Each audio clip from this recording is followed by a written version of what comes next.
Muy buenas tardes a todos, muy buenos días a todos. Bienvenidos a este cuarto encuentro entre la Universidad del Norte Santo Tomás de Aquino de Argentina y la Universidad Católica de Ávila de España. Soy David Sanz, soy el director de Relaciones Internacionales de la Universidad Católica de Ávila y voy a ser el moderador de este encuentro. En primer lugar, me gustaría poner de relevancia el acto que estamos celebrando hoy. Para nosotros es un evento sumamente importante porque es la manifestación de la amistad, de la alianza entre la Universidad del Norte Santo Tomás de Aquino y la Universidad Católica de Ávila. Como parte de este caminar juntos que realizamos nuestras dos universidades, hemos diseñado una serie de conversatorios que tratan sobre temas de actualidad, temas que nos unen, en los que participan investigadores de ambas universidades para intercambiar impresiones y analizar la realidad que nos rodea. En este caso, en estos cuartos diálogos académicos internacionales, vamos a hablar de un aniversario muy especial, muy importante para todos los católicos.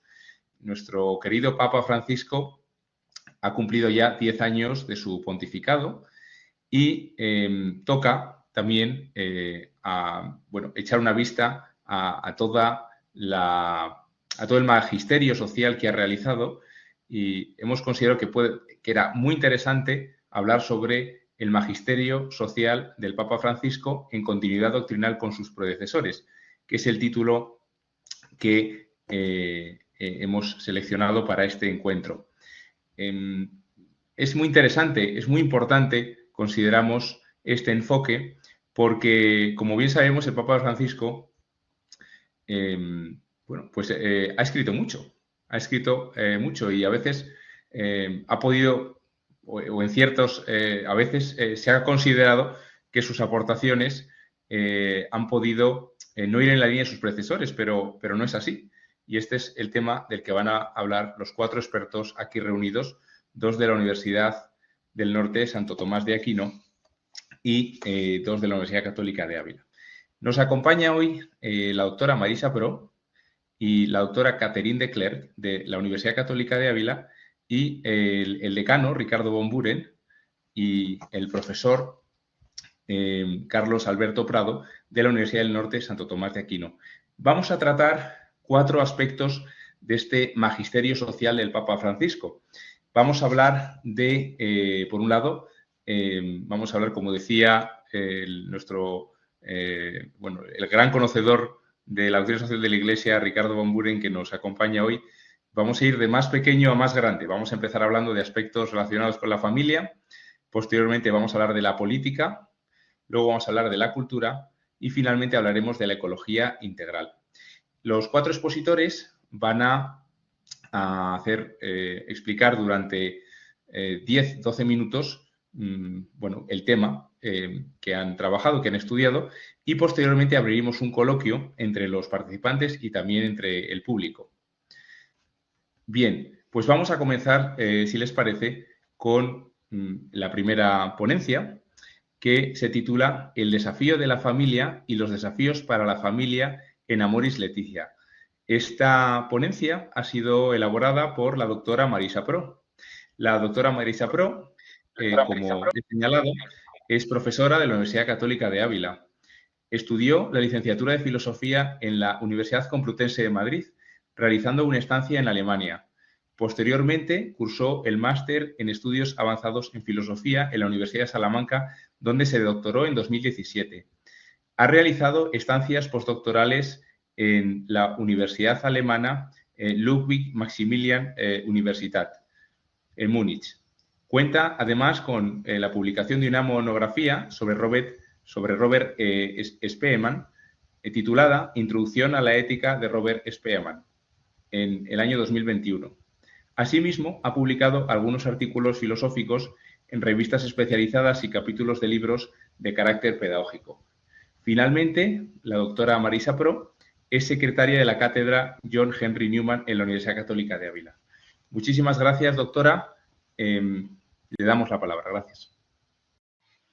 Muchas gracias, David, por la presentación y también, pues, gracias a los compañeros de la Universidad Santo Tomás de Argentina del Norte por la organización de este evento. Como ha comentado David, a mí me toca hablar, pues, de algo del magisterio del Papa Francisco, pero vamos a ir de lo más concreto a lo más general. Cuando uno echa una mirada así a la sociedad, pues realmente vemos que no todo va todo lo bien que debería, ¿no? Y yo creo que todos conocemos esa definición de familia, que es la célula de la sociedad. Pues vamos a ver qué sucede con esta célula de la sociedad que hace que no todo marche, pues todo lo bien que debería, ¿no? Cuando en un organismo tenemos esas células que no están bien, pues todo el organismo se ve resentido y eso nos sucede quizá hoy también. La primera cuestión que podemos plantearnos, yo veis que me he querido centrar solo en un documento, el Amor y Leticia del Papa Francisco, escrita tras 2 sínodos sobre ese tema. La primera cuestión es eso, si está en continuidad o no con sus predecesores. La respuesta yo creo que sí, aunque siempre ha habido pues quien lo ha puesto en tela de juicio, incluidos pues eso, algunos filósofos o pensadores, y el Papa desde el comienzo de este documento nos dice cómo en la Sagrada Escritura encontramos en el Génesis cómo Adán y Eva, pues eso, forman una familia, ¿no? Normal, y cómo se cierra también la Sagrada Escritura con las bodas del Cordero, y esto está en el Apocalipsis, o sea que desde el inicio al final de la Sagrada Escritura tenemos elementos que nos hablan de la familia, y en este documento del Papa Francisco se citan en numerosas ocasiones pues, documentos del Concilio Vaticano II, como el Gaudium et Spes. También se cita a San Pablo VI en la encíclica Humane Vitae y en la exhortación apostólica Evangelii Nuntiandi, a San Juan Pablo II con esas catequesis que él dio sobre el amor humano, que luego han dado lugar a la teología del cuerpo, seguramente pues muy conocida por todos.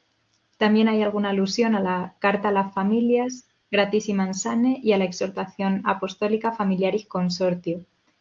Pero yo creo que a quien más cita, y lo veo lógico, pues es a Benedicto XVI en la encíclica de Euscaritases y en otra ocasión pues a otro documento.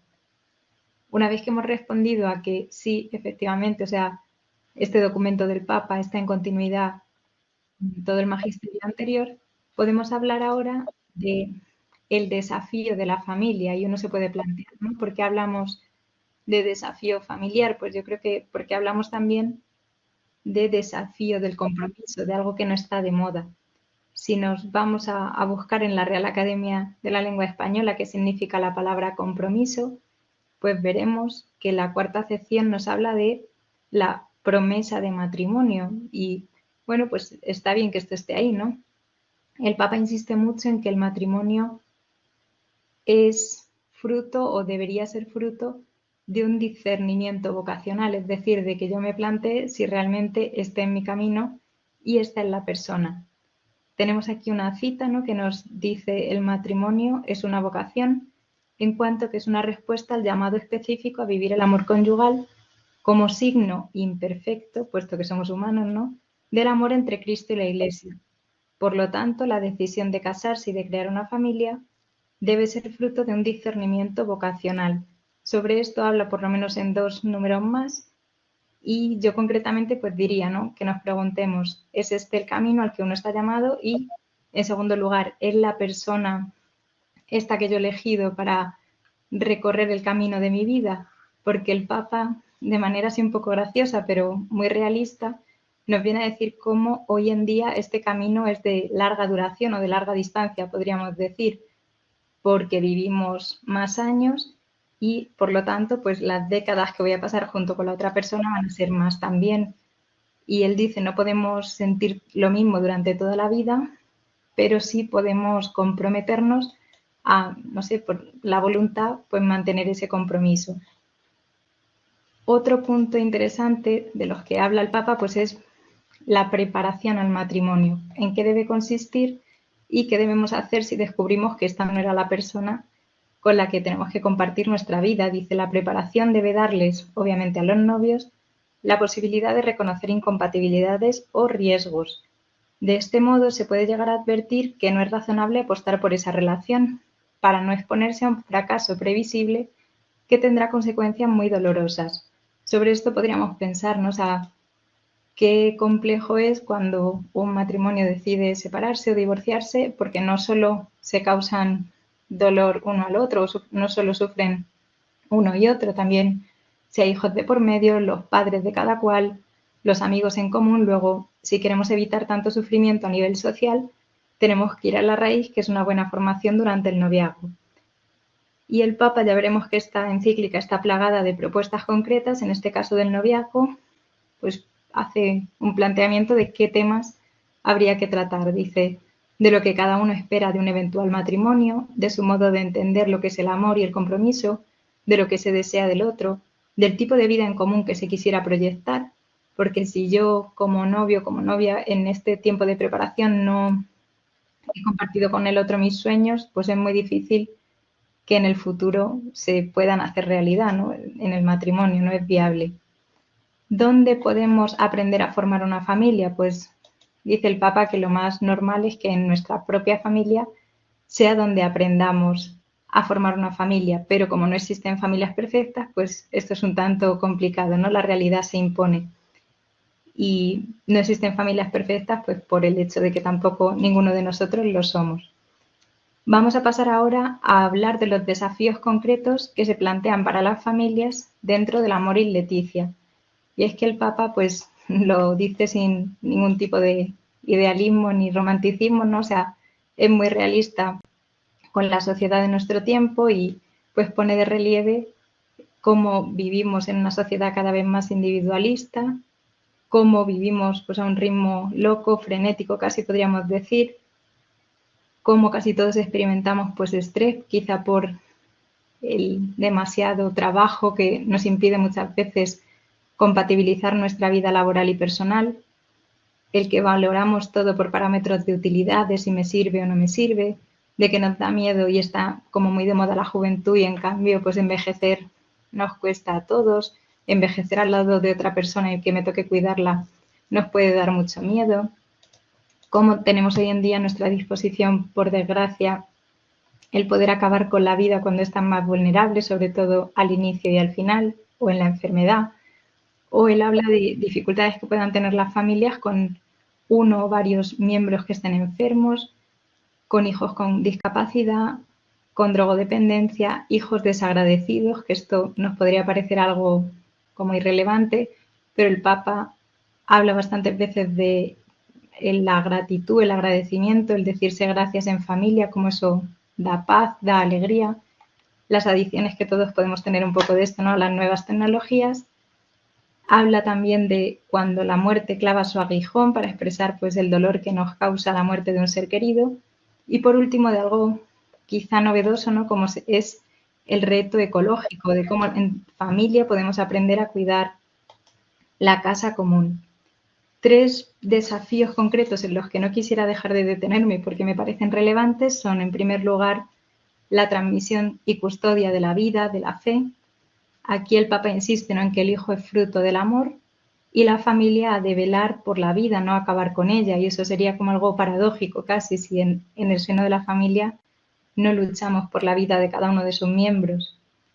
Dice que las familias numerosas son una alegría para toda la Iglesia y a la vez recuerda eso que ya había dicho Juan Pablo II de la importancia de tomarse en serio la paternidad, con los términos paternidad responsable. Nos dice de manera muy bonita también los aportes propios de la figura paterna y materna. El padre nos marca los límites de la realidad y la madre pues nos enseña el cariño, la ternura y nos ayuda a tener una adecuada autoestima. Insisto, el Papa no es nada idealista y habla también pues de que para muchos matrimonios es un sufrimiento enorme el no poder tener hijos y plantea la adopción como una posible vía de solución a esta cuestión para evitar a la vez tantos abandonos como abortos. El segundo desafío sería la educación de los hijos y aquí también pues sin ninguna ingenuidad dice uno de los desafíos fundamentales frente al que se encuentran las familias de hoy es seguramente el desafío educativo, todavía más arduo y complejo a causa de la realidad cultural y de la gran influencia de los medios de comunicación. Insiste en que el Estado debe ayudar, debe colaborar con las familias, no sustituirlas. de que son nuestros padres quienes nos educan y nos transmiten unos valores, para bien o para mal. A veces nos podemos quejar pues, de las incoherencias que vemos en nuestros progenitores, también de cómo estos nos tienen que dar unos criterios para formar la conciencia o educarnos en la repetición de hábitos para formar la voluntad. Y en el caso de que los hijos obren mal, tienen que aprender que el obrar mal trae consigo una serie de consecuencias y hay que pedir perdón y reparar o restaurar ese daño que le hemos hecho a nuestra familia. Dice que siempre y cuando las correcciones sean hechas con confianza, como con espíritu de superación y sin dejarnos llevar por la ira, pues son fruto o dan como fruto el crecimiento de nuestros hijos. En tercer lugar, este quizás sería el punto más polémico, es el de evitar o intentar prevenir y acompañar las situaciones irregulares.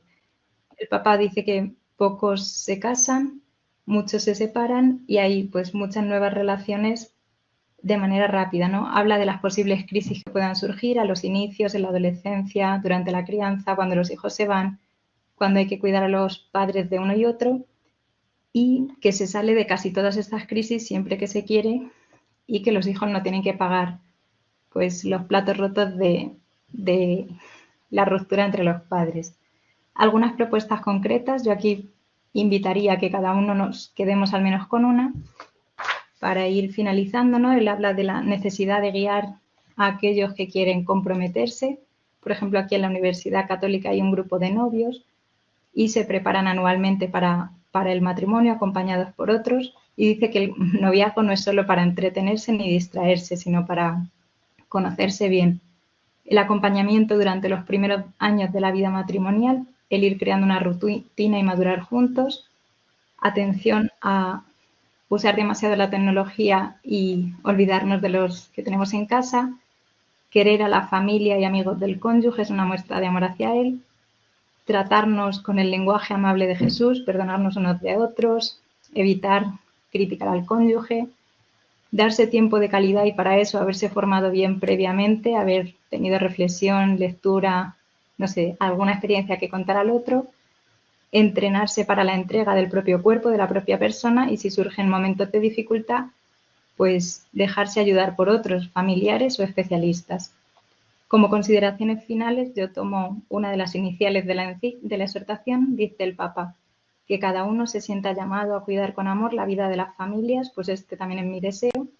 El Papa nos anima a mirar a la familia de Nazaret, dice, con su cotidianidad hecha de cansancio y hasta de pesadillas, y por eso he puesto aquí la imagen de la huida a Egipto, ¿no? De la Sagrada Familia, que tampoco tuvo que ser agradable, recuperar esos pequeños detalles que hemos visto en las propuestas de manera un poco ágil y tomar como modelo pues esa mirada de Jesús que dice el Papa, que le recuerda este evangelio o este fragmento de San Marcos, dice, ¿qué quieres que haga por ti? Pues si tenemos esta actitud de servicio en la familia, yo estoy segura, ¿no?, de que pues esa situación que decimos que a nivel social quizá no vaya del todo bien, pues puede dar un viraje de 180 grados y no solo en la familia, sino también en la sociedad. Muchas gracias por su atención y hasta aquí mi exposición. Muchísimas gracias, doctora Pro. Gracias por haber hecho esta síntesis del Magisterio Social del Papa sobre la familia en Amoris Laetitia. Vamos a continuar de menos a más, ¿no? Siendo la familia la célula básica de la sociedad, pues vamos a estudiar ahora cuáles son las enseñanzas de nuestro Papa sobre la vida de la polis, sobre la política. Paso, por lo tanto, a dar la palabra a Ricardo Von Buren, que nos hablará de la caridad política, testimonio cristiano en la ciudad. Me gustaría presentar al profesor Ricardo Von Buren, al que tengo el honor de conocer y con el que tengo una gran amistad. Ricardo es abogado por la Universidad Nacional de Tucumán, diplomado en gestión municipal por la Universidad de San Pablo. También es magíster en ética social a la luz de la doctrina social de la Iglesia por la Universidad Popular Autónoma del Estado de Puebla, en México. Ha disertado en congresos, jornadas y talleres de diversas instituciones religiosas y civiles de diferentes ciudades de la Argentina y del exterior, en América, Europa y África, y ha publicado artículos, reportajes, recensiones bibliográficas y prólogos de libros. Entre sus escritos mencionamos o se destacan sus estudios sobre la civilización del amor como causa final de la doctrina social de la Iglesia, antecedentes históricos, fundamentos doctrinales y proyecciones prácticas.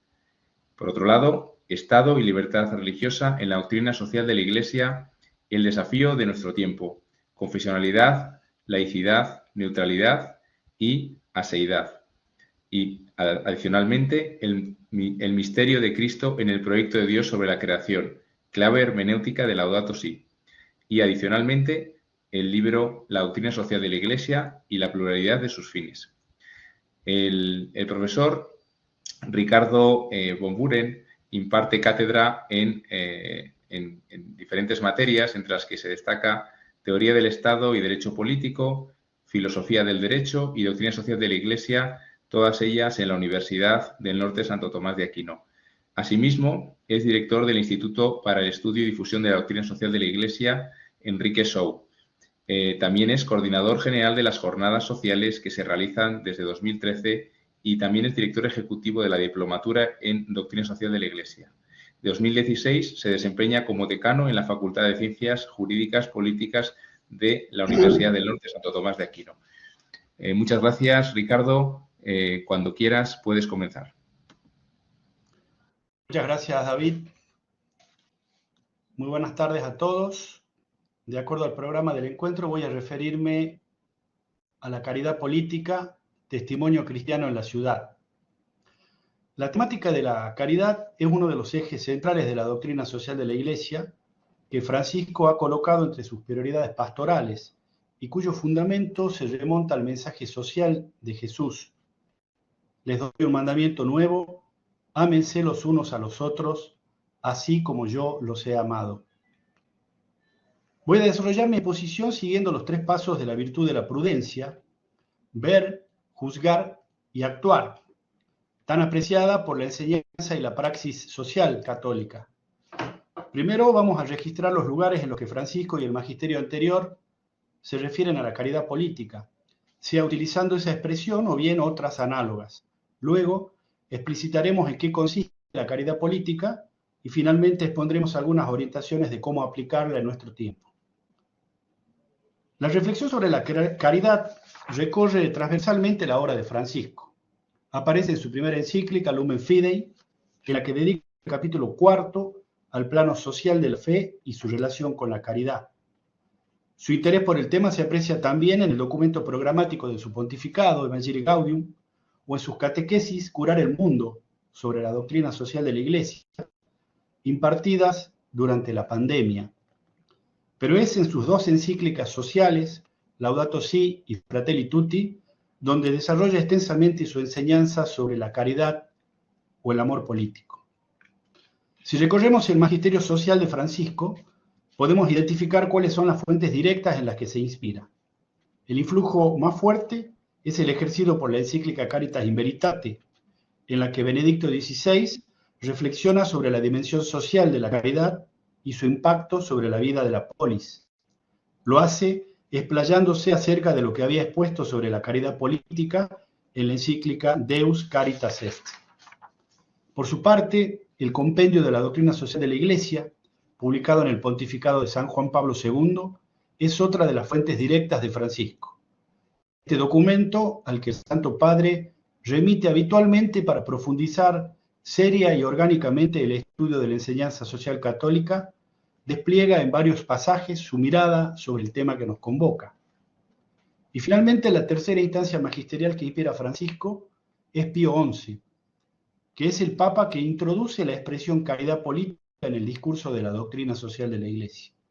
Lo hace en el año 1927, en ocasión de las querellas con el régimen fascista y su jefe Benito Mussolini, que acusaba a la Iglesia y a sus dirigentes seglares de inmiscuirse indebidamente en cuestiones políticas.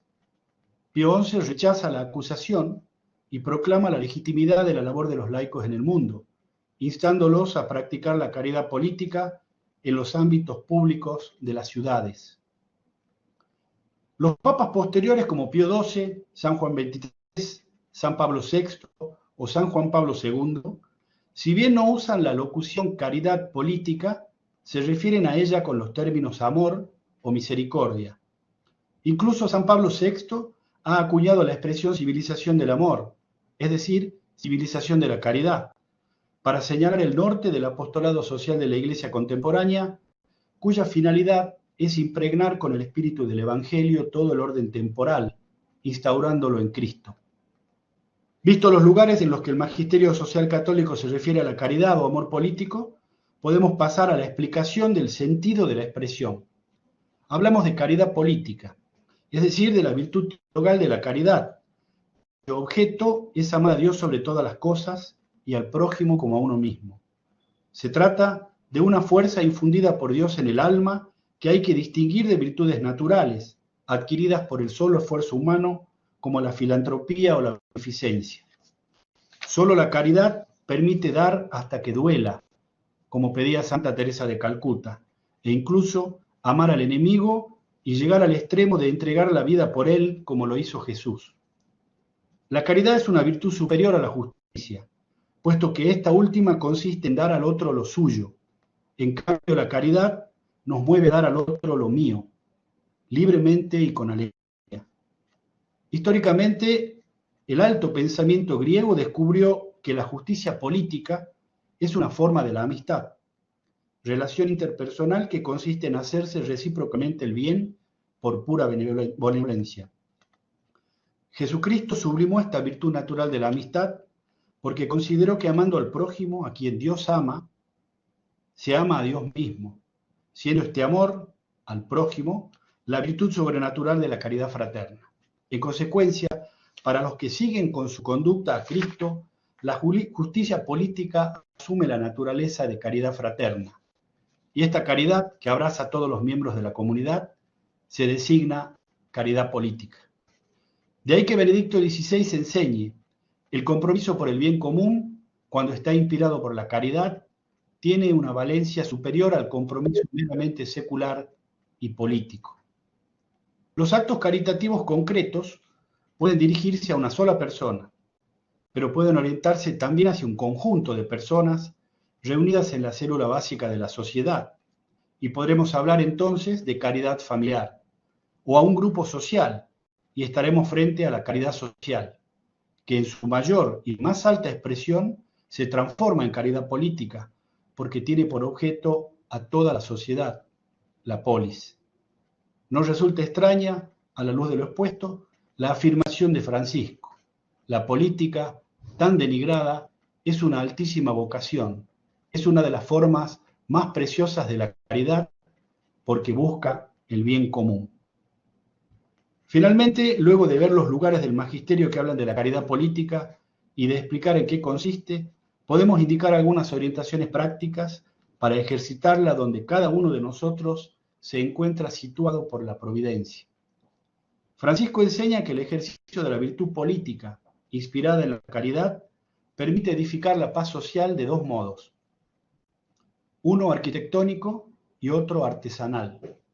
El primero, que apunta a la macropolítica, aquella que despliegan quienes tienen vocación por la gestión de la cosa pública, es decir, lo que San Juan Pablo II llama una prudente solicitud por el bien común. Este empeño político arquitectónico puede desarrollarse en el plano teórico a través del estudio y el diseño de políticas públicas que contemplen respuestas viables a los más diversos desafíos que diariamente va suscitando la realidad sociopolítica. O bien, desde una perspectiva práctica, puede concretarse en la propia acción, operando en los distintos espacios políticos que conforman los poderes del Estado o en asociaciones civiles ordenadas a construir el bien de la sociedad.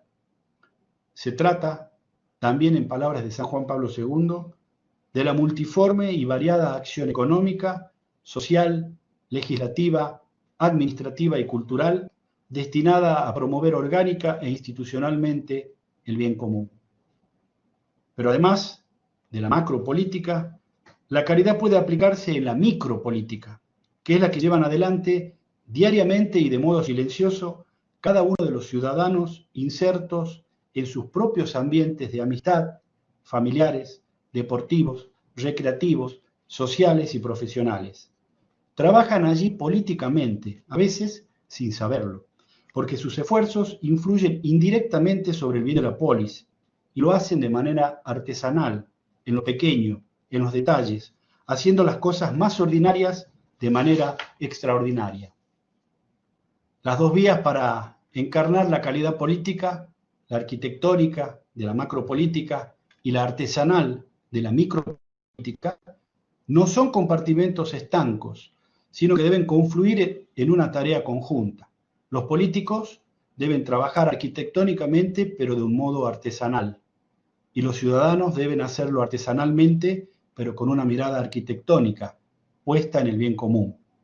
Lo ejemplifica magníficamente el Santo Padre. Si alguien ayuda a un anciano a cruzar un río, y eso es exquisita caridad, el político le construye un puente, y eso también es caridad. Si alguien ayuda a otro con comida, el político le crea una fuente de trabajo, y ejercita un modo altísimo de la caridad que ennoblece su acción política. Estas enseñanzas se dirigen especialmente a los fieles cristianos seglares, aquellos que están en el mundo pero no son del mundo, que viven su misión apostólica en el entramado de las realidades temporales y que tienen una responsabilidad indelegable en la consolidación de una convivencia justa fundada en el amor. Dice Francisco, la vocación laical es ante todo la caridad en la familia, la caridad social y la caridad política. Voy terminando. La importancia de la caridad, del amor y de su refracción social y política es testimoniada por el magisterio de la Iglesia de una manera constante e ininterrumpida, como hemos mostrado sucintamente. Pero también ha sido contemplada y vivida por grandes santos. Como homenaje a la Universidad Católica de Ávila, Universidad Hermana de la UNSTA, con la que felizmente organizamos este encuentro, quiero cerrar mi exposición recordando a uno de los grandes maestros de la espiritualidad católica, tan profundamente cercano a la ciudad de Ávila. Me refiero a San Juan de la Cruz, el poeta y místico, quien nos enseñara, y con esto concluyo, que en el atardecer de nuestra vida seremos humanos en el amor. Que así sea. Muchas gracias. Muchísimas gracias, Ricardo, por esta exposición tan lúcida y gracias por esta referencia tan cercana, tan amable. Puedo añadir una pequeña anécdota. Tuve el privilegio de viajar a Argentina, a Mar del Plata, en el pasado mes de octubre con nuestra rectora, la rectora de la Universidad Católica de Ávila, y decidimos ir a misa, puesto que se celebraba, era domingo, efectivamente. Entonces fuimos a la iglesia más cercana y justamente era una iglesia dedicada a Santa Teresa de Jesús, que obviamente, pues como pueden imaginarse ustedes, aquí en Ávila, pues cada rincón está dedicado a Santa Teresa, ¿no? Entonces, bueno, ya pudimos ver también allí la hermandad espiritual que existe entre argentinos y españoles de una manera tan providente y, bueno, agradecemos este puente con San Juan de la Cruz también, que es quizás el hermano medio de Santa Teresa, pero no por ello menos querido. Muchas gracias. Bien, pues vamos a continuar de más chico a más grande. Entonces ya hemos hablado de la familia, que es la célula básica de la sociedad. Hemos hablado de la polis, de la sociedad, de cómo debe organizarse la sociedad de acuerdo con la doctrina social de la Iglesia. Y vamos a pasar ahora a hablar de la cultura. En concreto, de la cultura nos va a hablar el profesor Carlos Alberto Prado. El título de su exposición es El diálogo, fe y razón, camino de la civilización del amor. Claro, la cultura es todavía más grande que la política, ¿no? Puesto que trasciende las fronteras. Entonces, permítanme presentar a nuestro ponente, al profesor Carlos Alberto Prado, cuya formación se ha desarrollado, su formación académica, en la Universidad del Norte Santo Tomás de Aquino. De esta institución ha adquirido dos títulos, el título de abogado y el título de procurador. Su desempeño profesional se desarrolla en dos ámbitos. Por un lado, como profesional, es abogado y además trabaja como secretario del Juzgado Civil en Familia y Sucesiones de la 9ª Nominación del Centro Judicial de la capital de San Miguel de Tucumán. Por otro lado, se desarrolla labores docentes e investigadores en la Universidad del Norte Santo Tomás de Aquino. En lo relativo a la docencia, imparte diversas materias, entre las que destacamos filosofía del derecho, derecho civil, doctrina social de la Iglesia y también un seminario humanístico. En el ámbito de la investigación es director de la Cátedra Abierta de Integración de Saberes y, asimismo, realiza labores de investigación dentro del proyecto titulado La civilización del amor como finalidad de la doctrina social de la Iglesia, antecedentes históricos, fundamentos doctrinales y proyecciones prácticas. Pues muchísimas gracias, profesor. Puede comenzar su exposición. Bueno, buenas tardes. La verdad que es un gusto poder compartir con amigos en la fe estos cuartos diálogos académicos e internacionales, teniendo como centro de reflexión el magisterio del Papa Francisco y en continuidad con sus predecesores. El tema que vamos a abordar es el diálogo fe y razón como camino para la construcción de la civilización del amor. Por lo tanto, la temática esta temática que vamos a abordar la vamos a dividir en primer lugar para precisar el término de civilización del amor. Segundo lugar, me voy a detener en el magisterio propio del Papa Francisco a través de dos documentos principales como Lumen Fidei y Evangelii Gaudium sobre el diálogo de fe y razón, para luego pasar a ver cómo dentro de la hermenéutica de la continuidad han tratado estos temas sus predecesores, para llegar a una conclusión sobre la temática. En primer lugar, entonces, como hemos dicho, es muy importante precisar el término civilización del amor. Esta expresión fue utilizada por primera vez en el magisterio de la Iglesia por el Papa San Juan Pablo VI. Se debe destacar también que este Papa hace uso de otra locución utilizada por sus predecesores como Pío XII, San Juan XXIII y también sería luego usada por San Juan Pablo II y Benedicto XVI, cuando instaba a los cristianos a plasmar en una síntesis nueva y genial lo espiritual, que sería el orden de la fe, y lo temporal, el orden contemplado por la razón, lo antiguo y lo moderno, lo que otros le han dado y su propia originalidad. Es decir, dice el Papa, dar a nuestro tiempo el testimonio de una novísima civilización cristiana. Es decir, que no solo el Papa San Pablo VI utiliza la palabra civilización del amor, sino que la utiliza a la palabra civilización cristiana como un sinónimo de la misma. En el pensamiento del Papa Francisco podemos notar también esta sinonimia, es decir, que cómo el Papa utiliza también dicha expresión. Entonces, para el Papa Francisco, la civilización católica es la civilización del amor, de la misericordia, de la fe. Considera el Papa que se edifica esta civilización con la penetración de los valores cristianos en el mundo social, político y económico. Ahí cuando el Papa habla de los valores cristianos, no podemos dejar de hacer mención a este diálogo, síntesis, armonía entre la fe y la razón. Debemos afirmar entonces, con estas enseñanzas de los papas, que la civilización del amor es un orden público de convivencia impregnado por el Evangelio que surge de una naturaleza propia. Ese orden tiene una naturaleza propia que surge de sus instituciones en primer lugar, como fundante de la familia, como primera cédula fundante de la sociedad, y especialmente de la naturaleza humana, porque el hombre es social por naturaleza y por lo tanto es centro de la vida social.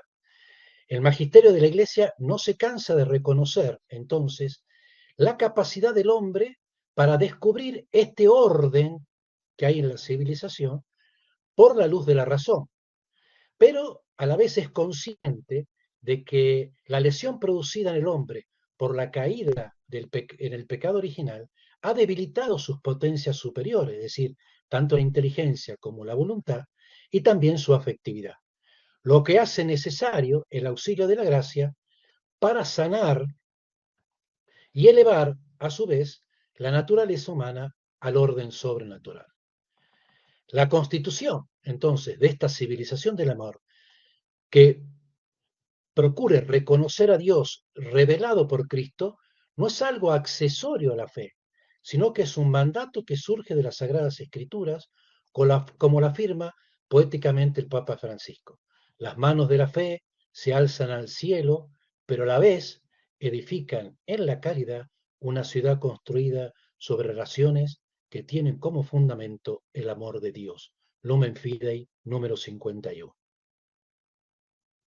Por lo tanto, pasemos a considerar entonces el propio magisterio del Papa Francisco en orden a determinar entonces cómo este diálogo entre fe y razón procura como camino construir esta civilización del amor. En primer lugar, el Papa en su encíclica Lumen Fidei nos habla en un capítulo dedicado expresamente al diálogo entre fe y razón, donde el pontífice manifiesta que el encuentro del mensaje evangélico con el pensamiento filosófico de la antigüedad fue decisivo para que el evangelio llegase a todos los pueblos y favoreció una fecunda interacción entre la fe y la razón.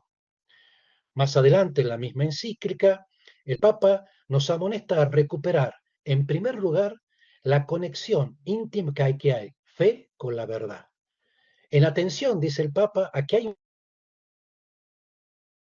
verdad que se vive en la cultura contemporánea, donde solo se acepta, dice el Papa, donde solo se acepta lo que como verdad, lo que el pensamiento científico nos manifiesta, o el individuo encerrado en su subjetividad, dependen de una autenticidad con que cada uno percibe dentro de sí lo que él considera como verdadero o no. Lo que da como resultado, dice el Papa, un relativismo donde la verdad grande, es decir, esta verdad que surge del diálogo y síntesis de fe y razón, que explica la vida personal y social de la persona en su conjunto, no le interesa al mundo contemporáneo. En otra oportunidad, en el mismo documento, el Papa nos va a instar a que hay una unión indisoluble entre la fe y la vida, teniendo en cuenta, dice el Papa, que la fe no nos aparta del mundo, no es ajena a los afanes concretos de los hombres de nuestro tiempo. Y continúa el Papa diciendo que la fe en el Hijo de Dios, hecho hombre, no nos separa de la realidad, sino que nos permite captar su significado profundo, descubrir cuánto ama Dios a este mundo y cómo lo orienta incesantemente hacia sí. Y esto lleva al cristianismo a comprometerse a vivir con mayor intensidad todavía el camino sobre la tierra. El Papa sostiene que la fe se presenta también no solo como un camino que recorrer, sino como una edificación, como la preparación de un lugar en la que el hombre pueda vivir con los demás, revelando, ¿no es cierto?, cuán sólidos pueden ser los vínculos humanos cuando Dios se hace presente en medio de ellos. Por lo tanto, si la fe es un bien para todos, es en definitiva un bien común. Su luz no sirve solamente para construir una sociedad eterna, nos ayuda a edificar nuestras sociedades. Y por último, concluimos con lo que el Papa habla de el primer ámbito en que la fe ilumina el orden social en la ciudad de los hombres es la familia, porque en la familia, cuando la fe es asimilada y profundizada, ilumina todas las relaciones sociales. Sostiene además el Papa que la fe nos hace ver y respetar más la naturaleza, porque nos hace verla como un don de Dios de su acto gratuito de la creación, ¿m? Y como que es una morada que nos confía para que nosotros la cultivemos y la guardemos. Y por último, un discurso de su magisterio a los jóvenes en Umbría, con un encuentro que mantuvo en Asís, el Papa les habla sobre que el Evangelio es el mensaje de salvación que tiene dos destinos, que están unidos, no separados. Suscitar la fe, y esto es la evangelización, y el segundo, transformar el mundo según el proyecto de Dios, y esto es la animación cristiana de la sociedad. Pero no son dos cosas separadas, dice el Papa, son una única misión, llevar el Evangelio con el testimonio de nuestra vida que transforma el mundo. Vamos ahora entonces a ver cómo este magisterio del Papa Francisco también ha estado presente en el magisterio de sus predecesores. Y por eso decimos que la enseñanza social es una única enseñanza coherente y al mismo tiempo siempre nueva conforme nos lo manifiesta el Papa Benedicto XVI. En primer lugar, Pío XII, ¿no es cierto?, que en un discurso de inauguración del Congreso Jurídico Internacional en Roma, habla sobre la relación entre fe y razón, que cómo la razón y la fe se ayudan mutuamente, ya que la razón demuestra los fundamentos de la fe y a su vez la fe esclarece los términos de esta, ¿no es cierto? Y, digamos, entre ellos ilustran los multiformes conocimientos que pueden haber. Y por último, el Papa Pío XII, cuando habla de la civilización cristiana, dice, sin ahogar esta civilización ni debilitar los elementos sanos, armoniza creando de esta manera una amplia unidad de sentimientos y de normas morales, fundamento del más sólido de verdadera paz, de justicia social y de amor fraterno entre todos los miembros de la familia humana. Pasemos entonces al Papa San Juan Pablo VI. En una carta que el Papa dirige al maestro de la Orden de los Predicadores, el Papa les habla de que en Santo Tomás, está hablando de la doctrina de Santo Tomás, pero dice que todo este edificio doctrinal de la Quinate, y nosotros recordemos que la Iglesia hizo suya su doctrina, y dos concilios, el Concilio Vaticano II, en dos documentos del mismo, ha, digamos, invitado al estudio de Santo Tomás. Sostiene que todo el edificio doctrinal de la Quinate se sostiene en un principio según el cual la gracia no destruye la naturaleza, sino que la perfecciona y por su parte la naturaleza se subordina a la gracia, la razón a la fe y el amor humano a la caridad. Continúa el Papa diciendo, de este modo se logra la perfección total de la persona humana que se realiza en el orden sobrenatural, pero concretando en la realidad temporal que le toca vivir una síntesis armónica de valores auténticos. Y el Papa va a señalar en esta misma carta cuáles son los peligros que se tropieza respecto a esta armonía que hay entre la fe y la razón. Una es el naturalismo, que despoja por completo a Dios del mundo y especialmente de la cultura, y otra es el falso fideísmo, que pretende frenar las legítimas aspiraciones de la razón. Pasemos ahora, entonces, al magisterio del Papa Juan Pablo II. Especialmente en su encíclica Fides Raptor, el Papa nos habla de que el hombre se remonta al conocimiento de Dios a través de dos alas, las que le produce, dos alas que son las alas de la fe y de la razón, donde manifiesta en esta encíclica la importancia del diálogo entre fe y razón para una recta comprensión de órdenes que conforman la civilización cristiana. Como lo destructivo que es para la civilización cristiana, los distintos errores que propugnan el drama de la separación entre la fe y la razón. Y en la encíclica Centésimos Annus manifiesta que si no se reconoce una trascendente, que con su obediencia el hombre conquista su plena identidad, tampoco va a existir ningún principio seguro que garantice relaciones justas entre los hombres y por lo tanto surgirán intereses de clase, grupos o nación que los contraponen unos a otros. Y por último, el Papa Benedicto XVI, en su encíclica Caritas in Veritatis, nos habla de la verdad como luz, y esta luz es simultáneamente la luz de la razón y la luz de la fe, por medio de la cual la inteligencia llega a la verdad natural y sobrenatural que anuncia en la vida social. Sostiene que la razón por sí sola es capaz de comprender la igualdad entre los hombres, pero no logra concretar la hermandad que debe haber entre los mismos.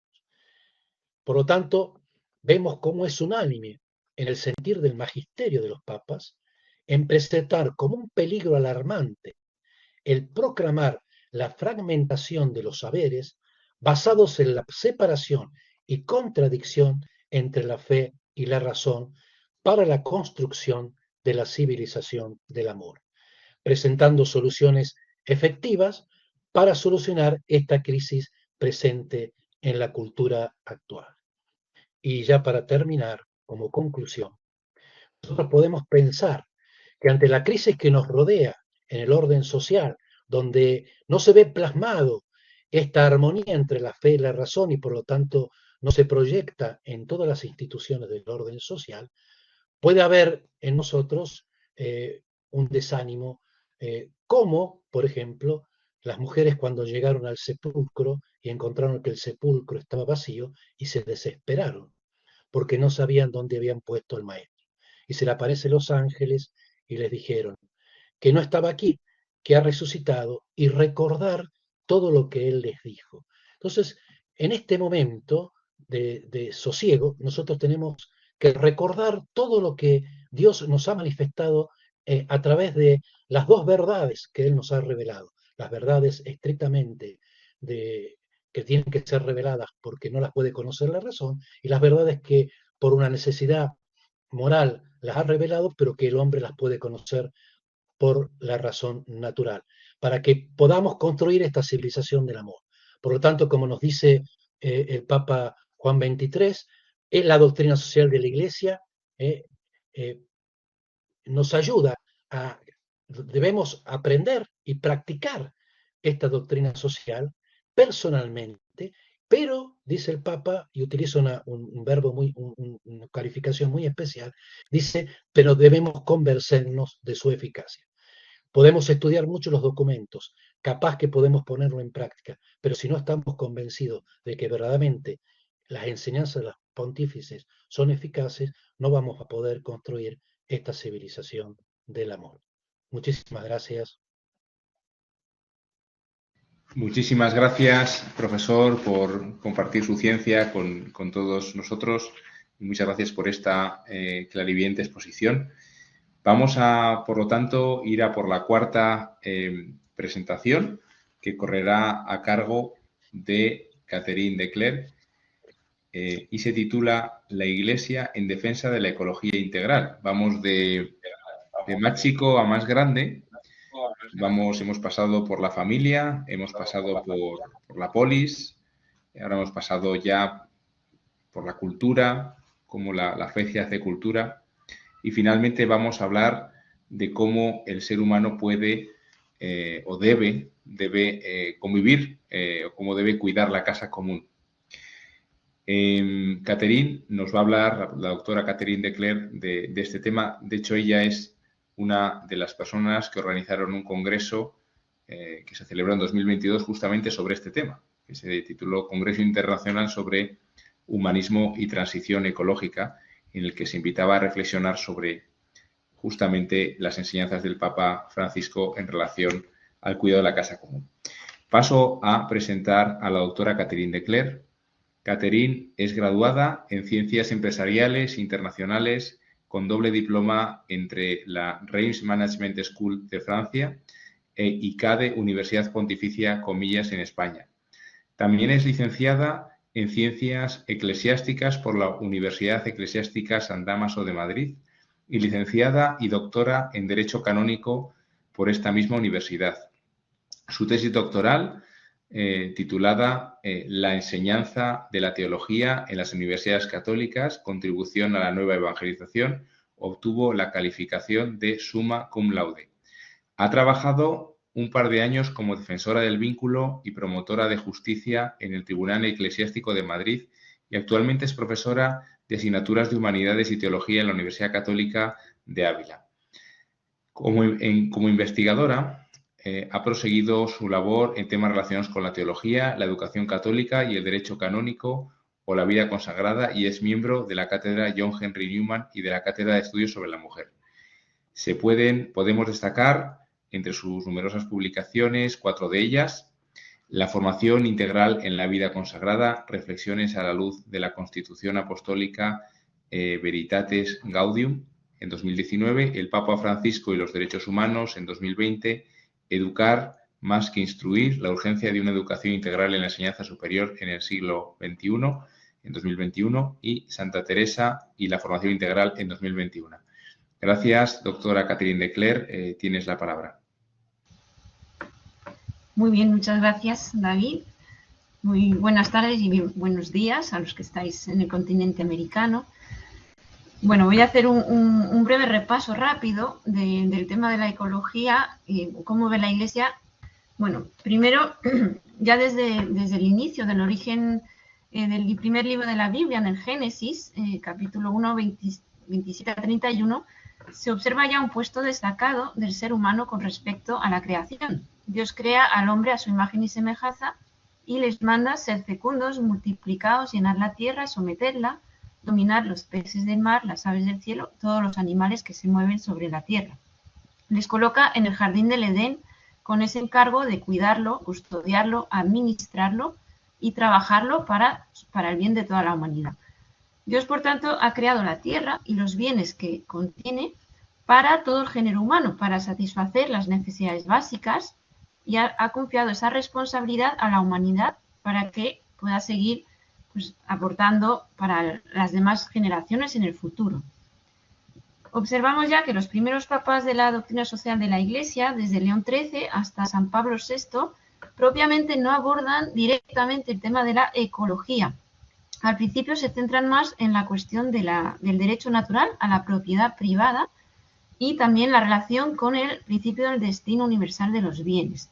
Hay que tener en cuenta el contexto histórico, el surgir de un sistema comunista fuerte que niega un derecho a la propiedad privada y a la vez un sistema capitalista muy individualista que deja de lado también la solidaridad y la función social de los bienes en relación con el bien común.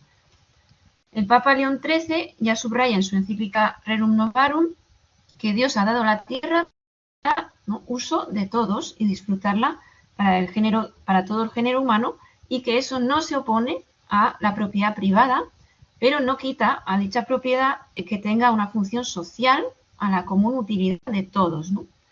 Los siguientes papas también seguirán consolidando esta doctrina social de la Iglesia de que hay un derecho a la propiedad privada, pero que ésta tiene una función social y que está subordinada al destino universal de los bienes. El siguiente papa, Pío XI, en la segunda encíclica social, la 40º Anno, también habla de un doble carácter social e individual del derecho a la propiedad privada.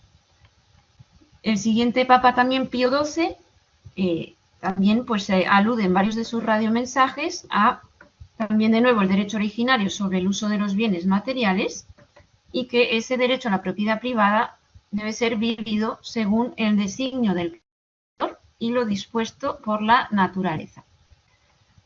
Y ya podemos empezar a vislumbrar un poquito ya un tema más, una referencia más a la ecología, un poco en San Juan XXIII.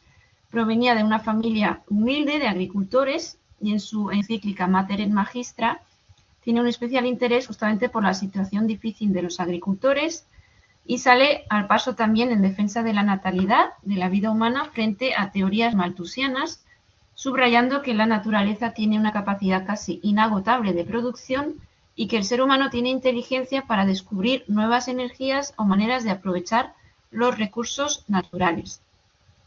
Y decía que se vislumbra un inicio de defensa del medio ambiente como tal cuando afirma, hablando sobre el mandato de Dios de dominar la tierra, dice que este precepto no se dio para destruir los bienes naturales, sino para satisfacer con ellos las necesidades de la vida humana.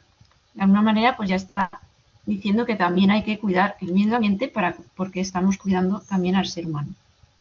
También en la Constitución Pastoral Gaudium Spes del Concilio Vaticano II se señala cómo el gobierno sobre las cosas creadas debe realizarse de un modo racional y respetuoso, y de nuevo que los bienes creados por Dios deben llegar a todos bajo la forma de equitativa con la justicia y la caridad, ¿no? Y propiamente sí que ya es en el pontificado de San Pablo VI, donde, pues teniendo en cuenta también el avance ya de la tecnología mucho más fuerte, la industria, con una sociedad más de un bienestar y un consumismo creciente que hace adoptar nuevos estilos de vida no sostenibles, ya empieza la cuestión ecológica a tomar forma y relevancia notable en sí misma y aparece ya con más autonomía en el magisterio de la Iglesia. Y pues de hecho es un poco impresionante pues algunas palabras que decía el Papa Pablo VI. Él multiplicará sus llamamientos en favor de un mayor cuidado del medio ambiente orientado a un mayor desarrollo integral y solidario del hombre. Y este discurso del 25 aniversario de la FAO en 1970 alude a una verdadera catástrofe ecológica y a una muerte biológica en un futuro próximo si no se frena el ritmo acelerado de deterioro del medio ambiente, efecto de la explosión de la civilización industrial. O sea, empieza ya el tema de la ecología como tal realmente a tener relevancia y a estar preocupados los papas. Un año después, también en la 80ª Adveniens, aparece con identidad propia la cuestión ambiental y alude el Papa al peligro de que el ser humano se convierta en esclavo de los bienes que produce y que al destruir la naturaleza acabe por destruirse a sí mismo. Vemos, por tanto, cómo ya el magisterio va tomando conciencia de la gravedad de la situación, con el avance pues, del progreso materialista y economicista, que pone la dignidad de la persona y el bien común en un segundo plano ante otros intereses económicos, empíricos, inmediatos. San Juan Pablo II tocará también el tema de la responsabilidad del hombre sobre el medio ambiente en varias de sus jornadas mundiales, de las jornadas mundiales de la paz. En la del 1990 alude a una crisis ecológica que tiene un carácter moral y que exige como solución la necesidad moral de una nueva solidaridad. También aborda el tema en el Catecismo de la Iglesia Católica y en el capítulo 10 del Compendio de la Doctrina Social de la Iglesia. También en varias encíclicas y discursos, sobre todo la Solicitudo Rei Socialis, Centesimus Annus, Evangelium Vitae, insiste en ese carácter moral de un auténtico desarrollo humano y invita con fuerza a una conversión ecológica que implica modificar los propios hábitos de consumo y estilos de vida y poner la prioridad de una ecología humana que proteja la vida humana al mismo tiempo que el medio ambiente. El Papa Benedicto XVI también aborda el tema de la ecología expresamente en varias jornadas mundiales de la paz, subrayando la interrelación que existe entre la ecología natural, el respeto de la naturaleza, y la ecología humana. Van unidas, ¿no? Igual que San Juan Pablo II, también insiste en la solidaridad que se hace falta en el espacio y el tiempo ante esta crisis ecológica. Y en su encíclica Caritas in Veritate también habla de la responsabilidad del hombre con respecto al medio ambiente de cara a los más pobres, las futuras generaciones y toda la humanidad, invitando de nuevo a revisar seriamente el propio estilo de vida y adoptar un cambio efectivo de mentalidad hacia un nuevo estilo de vida más sostenible para protegerse de la autodestrucción. Es un don que hay que cuidar y es responsabilidad de todos. Y ya finalmente pasando al Papa Francisco, sabemos bien su preocupación también por el tema del medio ambiente, inspirado también en su gran amor al poverello Francisco de Asís, que él considera un ejemplo por excelencia del cuidado de lo que es débil y de una ecología integral. Desde el inicio de su pontificado tiene mucho interés en este tema de la ecología y lanza múltiples mensajes en favor de un mayor compromiso y respeto y custodia de la creación que favorezca una cultura de la solidaridad, del encuentro, frente a una cultura del descarte, del derroche, del desprecio, provocada por un fuerte consumismo. Sin lugar a duda, la encíclica Laudato Si es un paradigma y es la primera encíclica que tiene como eje temático en su totalidad el tema de la ecología. Por tanto, ya es un avance también y se ve la preocupación en esta cuestión del magisterio, y dedica en ella el capítulo central, el capítulo 4, a la necesidad de una ecología integral, que va desglosando una ecología ambiental, una ecología económica, social, cultural, de la vida cotidiana, unida al bien común, que no olvida a los más pobres, a las generaciones futuras.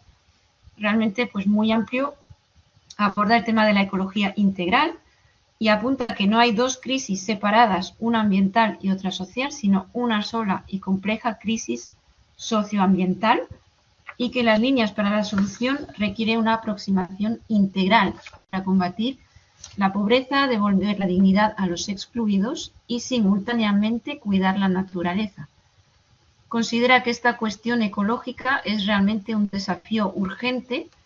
Insiste en pues que haya un diálogo, todos juntos buscando caminos para alcanzar un desarrollo humano sostenible y salvaguardar el futuro del planeta. En esta preocupación, pues también estableció el Papa en el año 2015, justo después de la Laudato Si, una jornada mundial de oración por el cuidado de la creación, estableciendo que se celebre cada 1 de septiembre, uniéndonos a nuestros hermanos ortodoxos que ya celebraban también en esta fecha esa jornada, y también crea un tiempo de la creación que dura del 1 de septiembre hasta el 4 de octubre, fiesta de San Francisco de Asís, pidiendo que en esos pues, días se pueda aumentar la oración en favor también del cuidado de la naturaleza e iniciativas diversas para defender la causa común. Otra iniciativa también, en el 2017, el Papa instituyó el Dicasterio para el Servicio del Desarrollo Humano Integral, que fusiona 4 de los anteriores pontificios consejos y tiene expresamente entre sus funciones promover la protección de la creación. Por tanto, son evidentes los esfuerzos del Papa Francisco por promover esa ecología integral ante esa emergencia del medio ambiente, adelantándose a un futuro previsible, señalando caminos de actuación que mejoren las relaciones del hombre con la naturaleza por la propia supervivencia de los seres humanos y también pues, de la protección de esta tierra que hemos recibido como un don de parte de Dios. En sus múltiples pronunciamientos magisteriales, siempre en continuidad con sus predecesores, ha ido profundizando y ampliando lo que podríamos decir que se está, de alguna manera, formando un magisterio ecológico que implica una ecología humana, integral, solidaria, un magisterio ecológico que analiza con claridad la situación del mundo actual y ofrece también caminos de salvación, nuevos caminos, buscando juntos un diálogo para poder salvaguardar el futuro del planeta en base sobre todo a los principios y valores de la doctrina social de la Iglesia. Muchas gracias por vuestra atención. Muchísimas gracias, Catherine. Vamos, después de estas 4 exposiciones, vamos a abrir un turno de coloquio. Lo cierto es que la afluencia a este coloquio, a este encuentro académico ha sido masiva, así que agradecemos enormemente a todas las personas que hayan podido participar. Vamos a primero priorizar que los ponentes hagan un intercambio o pregunten, se interroguen entre sí, conversen y para el resto del público, si alguien quiere mandar alguna consulta, puede mandarme un correo a esta dirección.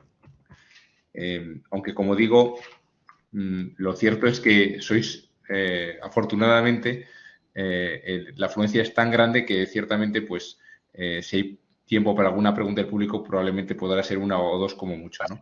Entonces, doy la palabra a los profesores para que espontáneamente consideréis o iniciéis un coloquio, un diálogo. Muchas gracias. Sí, hola David, habla Ricardo. ¿Cómo te va? Bien, yo querría en este diálogo académico hacerle una pregunta a la doctora Marisa Pro. Algo de eso habló durante su exposición, querría si se puede extender un poquito más respecto de qué propuesta pastoral nos da el Papa Francisco en Amoris Laetitia para superar los fracasos de los matrimonios o la falta de compromiso para contraer. Muchas gracias, don Ricardo, por la cuestión planteada. Y yo quizá resumiría la respuesta como en 3 puntos clave, ¿no? La primera es el discernimiento. Yo no sé eso sí por ser jesuita o realmente, pues eso es algo como, bueno, justo y necesario que se dé ahí, ¿no? El plantearse si realmente esa es la vocación a la que uno está llamado. 2, una vez que uno ve que es el camino, la preparación en serio. Y yo creo que ahí el Papa sí que tiene varios números en los que insiste en que el noviazgo quizá hoy en día se está prolongando pues excesivamente y dice, pues sí, nos acostumbramos a pasar el rato, a pasarlo bien, pero no a ver un proyecto de futuro, eso de cara a formar una familia. Y la tercera, yo creo que es el acompañamiento, tanto al inicio del matrimonio como pues a lo largo de toda la vida, ¿no? Y aquí una cosa que me viene a la mente y de la que me estoy acordando es que el Papa propone, ¿no? Dice, no todas las familias van a la iglesia todos los domingos y sin embargo, pues sí que a lo mejor van a un bautizo, a una comunión o por el fallecimiento de un familiar y ahí los sacerdotes, pero yo diría quizá también los laicos, tenemos que estar un poco atentos para preguntar a esas familias que vienen en esas ocasiones especiales, ¿no? Y preguntarles cómo les va, qué tal es su relación familiar, porque todos necesitamos de acompañamiento. O sea que si yo lo tuviera que resumir, eso, discernimiento, preparación y acompañamiento a lo largo de toda la vida. Gracias, Ricardo. No sé si... Gracias a vos, sí. Muy clara la respuesta, Marisa. Muchas gracias. Gracias, Ricardo. No sé si eso, Ya que lo, aprovechar y ya que lo preguntar. conozco, le puedo hacer una pregunta a Ricardo. Este, que muchas veces hemos conversado de la relación entre caridad y justicia en el orden político o el correlato misericordia-justicia. Sí, sí. Algo he dicho en la exposición brevemente. El tema de la caridad y el tema de la caridad política es un tema amplísimo, como todos los temas que hemos abordado. Hemos puesto una grajea o una semillita a cada uno de los expositores. El magisterio de la Iglesia distingue la justicia de la caridad. La justicia es una virtud moral que puede ser adquirida por el esfuerzo de la voluntad iluminada por la inteligencia. Es decir, cualquier persona que no tenga fe puede llegar a adquirir la virtud de la justicia y realizar actos justos.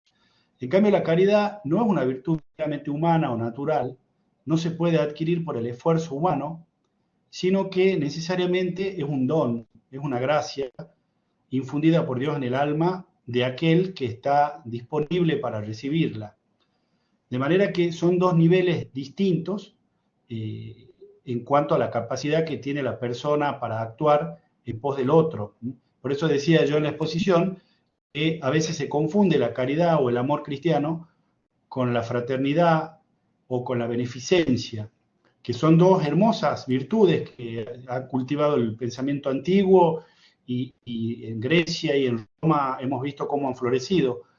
Pero hay un plus que lo da la encarnación del Verbo, la revelación, que nos permite, por medio de la recepción de esta fuerza que nos manda de lo alto Dios, llegar a realizar actos que humanamente no podríamos realizar. Yo mencioné en la exposición la frase de Santa Teresa de Calcuta, ¿no? Dar hasta que duela, ¿no? A veces uno da casi por compromiso, casi sacándose de encima las cosas que ya no le sirven, ¿no? Y es muy fuerte la frase de Teresa de Calcuta, dar hasta que duela, ¿no? Y después que el ejemplo de Jesucristo, que siempre es nuestro modelo, nuestro paradigma, y Jesucristo vino al mundo cuando la humanidad era enemiga de Dios y murió en la cruz por sus enemigos, dice Pablo, que éramos nosotros, ¿no? Y eso lo podemos imitar cuando tenemos la virtud de la caridad sobrenatural. Entonces yo creo que esto se empalma con lo que vos dijiste en torno a la civilización, porque cuando la caridad se torna no ya una virtud personal, individual, sino social, e impregna la vida política de la civilización, estamos en presencia de una civilización impregnada por el Evangelio, una civilización basada en la caridad, de la cual tenemos testimonios históricos en Europa y en América, ¿no? Yo querría preguntar a la profesora Catherine de Clercq, aunque eso agradezco a todos realmente como eso, las exposiciones y el recorrido por el magisterio social de la Iglesia, pero a Catherine sí que querría plantearle si, esto es una curiosidad, si saben qué documento, bueno, no documento, sino en qué se ha podido apoyar el Papa Francisco para elaborar la Laudato Si, porque realmente, o sea, a mí el estilo propio del Papa cuando escribe otras encíclicas como que me resulta quizá un estilo más cercano, ¿no? O sea, sí, Christus Vivit o Esta Amoris Laetitia, siempre hay como más ejemplos y en Laudato Si veo a veces como un nivel de abstracción y que tiene una formación y un trasfondo que, o sea, a mí me admira, supongo que es la gracia de Estado, pero no sé si, Catherine, sabes algo más acerca de este documento. Gracias. Muchas gracias, profesora Marisa. Pues justo había estado leyendo un estudio del año 2018 de un profesor de la Regina Apostolorum de Roma sobre las fuentes de varias de sus encíclicas, la Laudato Si, la Evangelii Gaudium. O sea, estaba estudiando varias y era muy interesante porque iba analizando justamente todas las fuentes que ha estado usando el Papa. Y además de muchas citas de la Biblia, sí que señalaba este profesor, que es Daniel Watts-Rocher, que había 87 citas del Magisterio, sobre todo de Juan Pablo II, de Benedicto XVI, y también muy interesante que el Papa pues sí que también se cita a sí mismo, varios de sus discursos y documentos, porque está fenomenal. También cita a Pablo VI, Juan XXIII y otros documentos oficiales, citas de conferencias episcopales, y justo en ese diálogo que le gusta con también los de otras confesiones cristianas o de otros que no son tampoco cristianos, sí que también tiene conversaciones con teólogos pues de otras religiones y también cita mucho a santos de la Iglesia, como no San Francisco de Asís, que claramente en la Laudato Si le ha inspirado bastante, pero bueno, también a Santo Tomás de Aquino y otros santos, ¿no? Y yo creo que también, obviamente, el tema de la ecología, yo creo que le influyó mucho el ser argentino, el ser del continente de, pues, donde está la Amazonía, el haber sido arzobispo de Buenos Aires, yo creo que también sí que le tenía pues que preocupar también, ¿no?, el pulmón del planeta. Y de hecho es interesante también que en el 2014 se gestó un proyecto muy grande en la Iglesia Latinoamericana, que es la Red Eclesial Panamazónica, que igual eso los que estáis en ese continente pues lo conoceréis mucho mejor. Y esto fue justo un año antes de la Laudato Si, o sea, que sí que ya tenía el Papa un poco pues todo ese interés por la cuestión de la ecología y como él pues con su estilo sabe muy bien conjugar citas de muchos ámbitos para ir completando su encíclica. Muchas gracias, Catherine. Y bueno, aprovecho ya que tengo la palabra igual para preguntarle, por ejemplo, al profesor Carlos Alberto. Sí, como bien ha dicho, que de alguna manera ya está en la propia naturaleza también humana, ¿no? El buscar esa civilización del amor, pero que ha sido también dañada por el pecado original y que hace falta la gracia, ¿no? Así que le iba a preguntar si realmente ¿sería posible fundar una civilización del amor en otras culturas, en otras religiones donde al final pues no conocen tampoco el cristianismo, no tienen esa gracia, digamos, especial, o cómo sería de otra manera, o si es posible? Gracias. Gracias. Esto es un tema, la pregunta, porque cuando nosotros hablamos de civilización del amor, o como la han utilizado los papas anteriores al Papa Pablo VI, ciudad católica, civilización cristiana, como yo dije, sintetizando lo que veníamos explayando, es un orden de convivencia, pero impregnado por el Evangelio. Es decir, si nosotros eh, eh, buscamos las 4 causas de la civilización cristiana, la causa material está formada por hombres pero bautizados, ¿sí? Porque ellos van a llevar formalmente a impregnar esa sociedad del espíritu evangélico, ¿sí? Entonces, eh, el Papa Francisco, si bien es cierto en Fratelli Tutti al final, cuando habla de la fraternidad, sintetiza que puede haber una colaboración de otras religiones, pero eh, para formar unos lazos humanos muy elementales, ¿sí?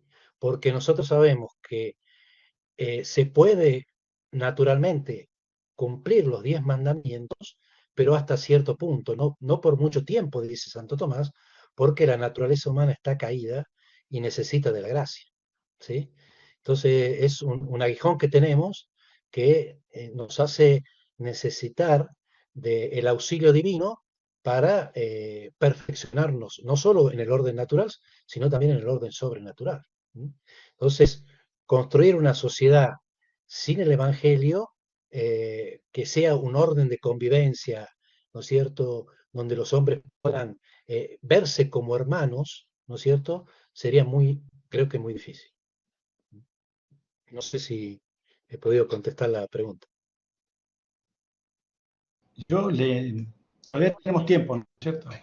Le quería hacer una pregunta, una devolución de gentilezas al doctor Prado y preguntarle algo parecido a lo que Marisa le preguntó a Catherine, y es ¿qué fuentes magisteriales y teológicas, es decir, autores, se basa el Papa Francisco para proponer el diálogo entre fe y razón? Bien, es muy notorio en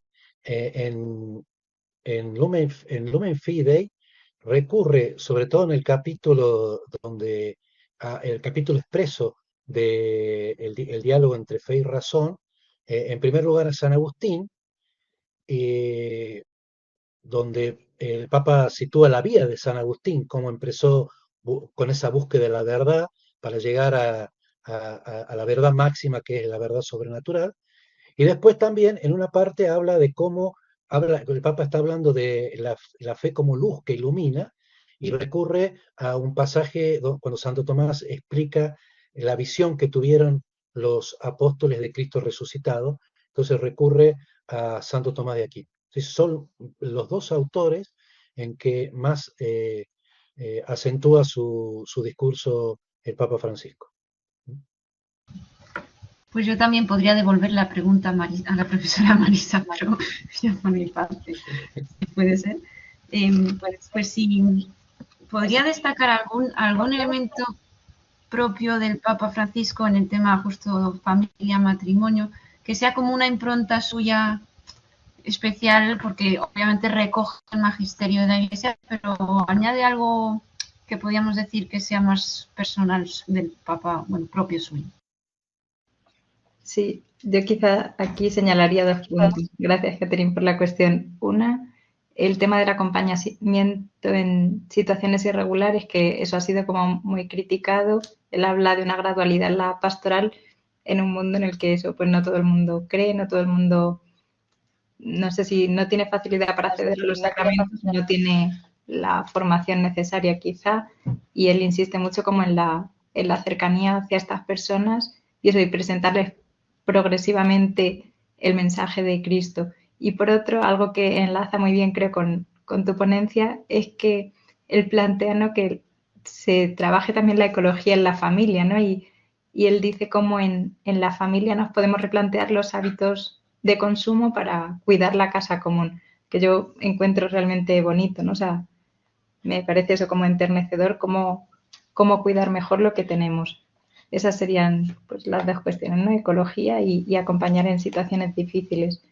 Yo querría preguntar también a Ricardo si es posible, ¿no?, practicar esa caridad política realmente con todos y en igual medida, porque realmente no se plantea como un reto vivir esto, que realmente es el mensaje del Evangelio, aplicarlo a la vida, que está muy bien, y si el magisterio nos ofrece algunas claves o pinceladas concretas para ello. Gracias. Sí, gracias por la pregunta, Marisa. Yo creo que sí se puede practicar la caridad política porque en caso contrario el magisterio nos estaría proponiendo una utopía, ¿no? El problema es que la caridad supone una docilidad de aquel que va a actuar a las mociones del espíritu, y creo que el hombre actual, el hombre contemporáneo, precisamente está en una situación adversa a esa disponibilidad, ¿no? El hombre actual, posmoderno, es un hombre egoísta, individualista, autorreferencial, y cree que va a construir la civilización, y de civilización vamos bajando el Estado, los grupos sociales, la familia y su propia vida por su propio esfuerzo, por su autopercepción. Y por eso creo que es importante, para que se pueda llevar adelante lo que nos pide la Iglesia, una tarea de difusión de estas ideas de la Iglesia, lo que estamos haciendo en este momento. Les aseguro que muchas de las personas que están asistiendo jamás han escuchado estas cosas. Hay muchos que no saben que la Iglesia tiene una doctrina social, no saben cuál es la posición sobre la familia. Hay gente que habla de los documentos sin haberlos leído. Eso siempre va a pasar, pero nosotros que estamos en la universidad tenemos la responsabilidad de difundirlos, de iluminarlos, de mostrar la continuidad doctrinal que hay entre las afirmaciones y las enseñanzas de cada uno de los papas. Yo creo que se necesita como sustento para la aplicación de la caridad política lo que el Papa Juan Pablo II convocó desde América en Haití a una nueva evangelización. Pretender que se va a cambiar la situación global, la situación económica, política y social solamente por consensos humanos, creo que la misma historia nos muestra que no va a ser así. Por eso creo que tiene que respaldar cualquier movimiento cultural, político, económico, un trasfondo de una evangelización muy fuerte. Muchas gracias. Muy concreta también la respuesta. Yo puedo aprovechar a preguntarle a don Ricardo. Creo. Sí, ante bueno. el desprestigio de la política tan fuerte en general, sobre todo yo lo veo con los estudiantes que normalmente cuando hablas de política pues no tienen piensan en corrupción sobre todo, ¿no? ¿Cómo podríamos intentar recuperar o realmente ayudar a que los políticos vivan su tarea, que es buscar el bien común, para poder devolver a esa valoración tan buena que hace la Iglesia de la política como un servicio al bien común, pues que realmente se lo puedan creer, porque ahora es difícil. Sí, se ve que es global, que es internacional el problema de la crítica a los políticos. Acá también, en estos momentos en Argentina estamos viviendo una situación complicadísima. Hoy, ayer, acá en el año 2001, hace 20 años, la gente salió a la calle pidiendo que se vayan todos. O sea, todos los políticos. No se fue ninguno y siguen estando. Yo distinguiría, porque la política como vocación es muy noble, la Iglesia lo ha dicho desde siempre. Después de la vida religiosa, la actividad política es la más valiosa, porque el bien que se puede hacer desde la política abarca a todas las personas de una sociedad. Uno puede hacer el bien individual, social, pero políticamente lo que puede hacer un buen político, y de eso tenemos en la historia ejemplos innumerables. Bueno, ustedes en Ávila tienen la figura de Isabel, que esperamos prontamente santa, un ejemplo de una mujer reina, monarca, y que ha tenido una gestión política brillante, no en lo religioso, sino en lo político. Entonces hay ejemplos históricos y cercanos también, acá en el siglo XX, luego de la Segunda Guerra Mundial, figuras como Konrad Adenauer en Alemania, que han levantado un país destrozado por la guerra y por la ideología nacionalsocialista. Entonces las vocaciones están. Yo creo que lamentablemente los sistemas políticos como están estructurados o cómo funcionan, bloquean o impiden a las verdaderas vocaciones políticas desarrollarse. Apenas empieza a surgir algún político honesto, con buenas intenciones, empieza a tener problemas, ¿no? Pero bueno, es la situación en la que estamos en un mundo postmoderno. Yo creo que lo que hay que bregar es por un giro en la civilización y en la cultura. Esta es una lucha que incluso trasciende la historia. El Papa Juan Pablo hablaba de la lucha de la cultura de la vida contra la muerte. San Agustín nos hablaba de la ciudad de Dios y de la ciudad del hombre. San Ignacio de Loyola de las dos banderas. Yo creo que el trasfondo histórico es este y no tenemos que perder de vista el proyecto de Dios sobre la creación y que en estos momentos el sistema político, económico, global y en los países es una gran dificultad y es lo que hay que revertir. Pero como dijo el Papa Francisco, no basta un cambio de las estructuras sociales, económicas y políticas solamente, porque lo que hay que cambiar es el corazón del hombre. El mal sale del corazón. Entonces, lo dice el Papa en varios lugares, si nosotros cambiáramos las estructuras y el hombre siguiera con su corazón egoísta, individualista, esas estructuras prontamente, aunque hubieran sido diseñadas por el mejor político arquitectónico, se derrumbarían fácilmente. Entonces es un cambio de la persona y el cambio de la persona va a impactar sobre lo social. Muchas gracias. Ha entrado una pregunta que, aunque ya estamos con el tiempo vencido, pero creo que puede ser muy interesante. Es una pregunta para el profesor Ricardo von Buren, de una de las personas que ha asistido al coloquio, Natalia. Pregunta, como católicos, ¿cómo nos recomienda promover la doctrina social de la Iglesia? Si les parece, podemos dar respuesta a la pregunta y ya dar por concluir el coloquio. Gracias. Bien, hay un autor norteamericano que habla del tesoro mejor escondido de la Iglesia, refiriéndose a la doctrina social de la Iglesia, precisamente a su enseñanza social. No es que los papas no hayan escrito y exhortado a estudiar la doctrina social y a ponerle en práctica. El problema somos los destinatarios, fundamentalmente los seglares, los laicos, los que estamos en el mundo, porque la doctrina social de la Iglesia está destinada a ser un instrumento de evangelización del orden temporal, donde nosotros los laicos estamos trabajando. De manera que yo creo que lo primero es difundir la doctrina social de la Iglesia. La doctrina social de la Iglesia no se conoce realmente, incluso por aquellos que deberían conocerla.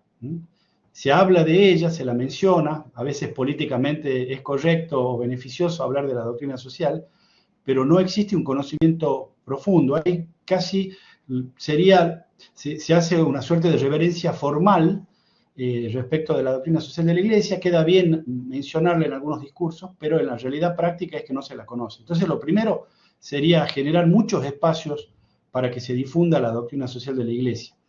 Eso es lo primero. Y creo que el espacio que hemos generado con la Universidad de Ávila desde la UNSTA, con el acompañamiento de David y todos los profesores de España, es un camino interesante a seguir. Es una gota en el océano, seguramente, pero como decía Santa Teresa de Calcuta, sin esa gota el océano no sería el océano. Muchísimas gracias por la respuesta, muchísimas gracias a los ponentes, muchas gracias a los asistentes, pues que habéis hecho posible este encuentro. Muchas gracias a todos. Esta es una nueva piedra en el camino, ¿no? Un nuevo ladrillo en esta relación entre la Universidad del Norte Santo Tomás de Aquino y la Universidad Católica de Ávila.